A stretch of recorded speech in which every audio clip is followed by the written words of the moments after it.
But we are full 100 Jamaicans, whether we live here or not.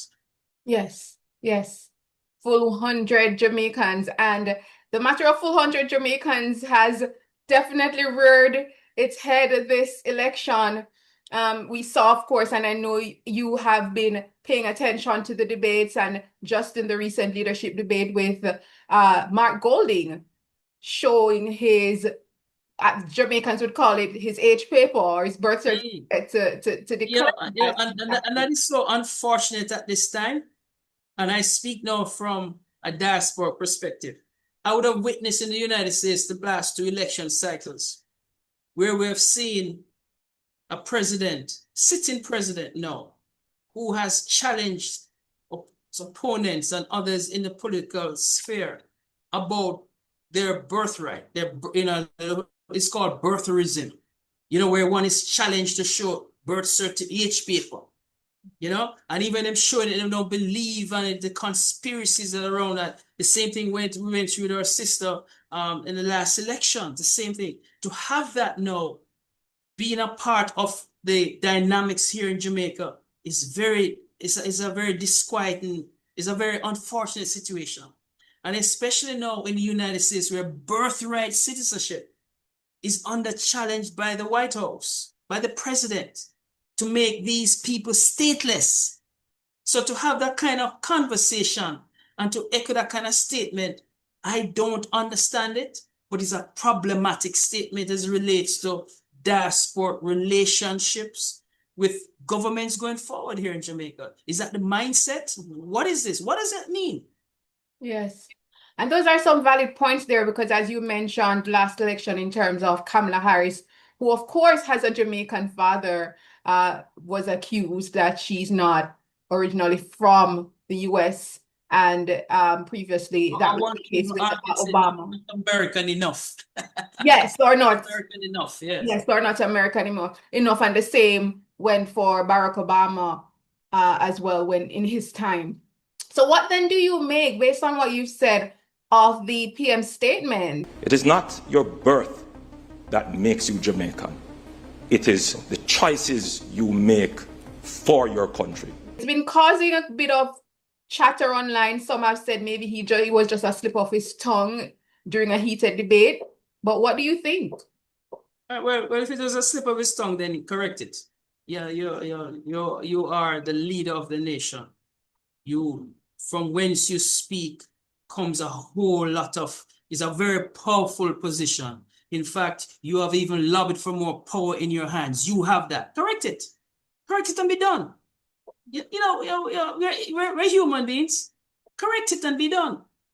But it's over 48 hours, near 50, 60 hours now. It still is. So if that's a slip and it's a misunderstood statement, then there have been some follow-up since then.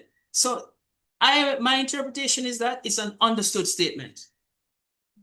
Run with it.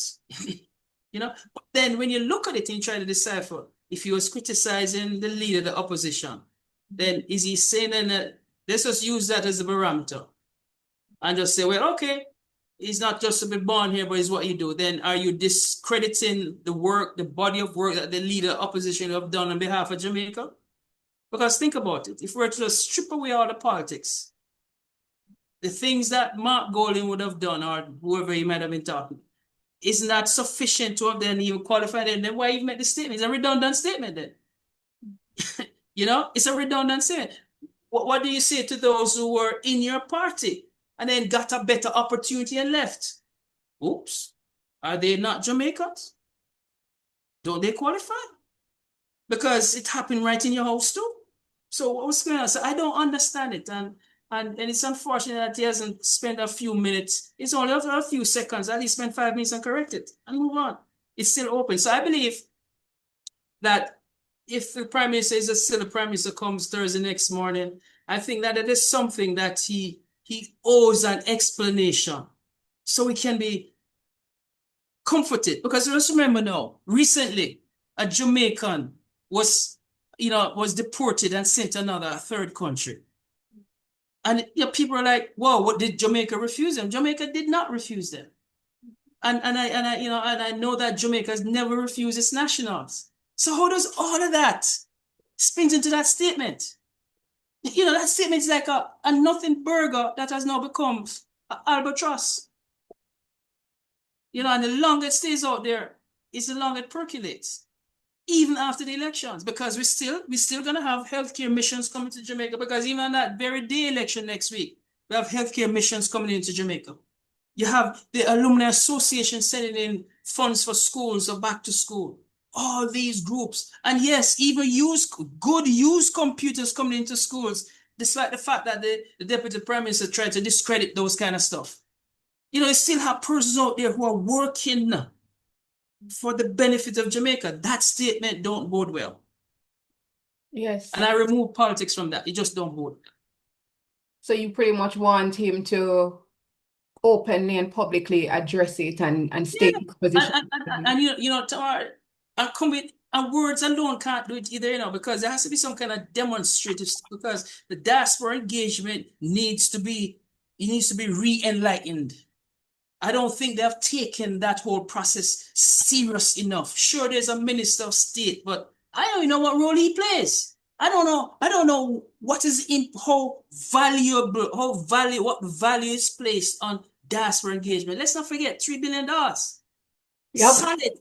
Solid, resilient. Hurricane, no stop it.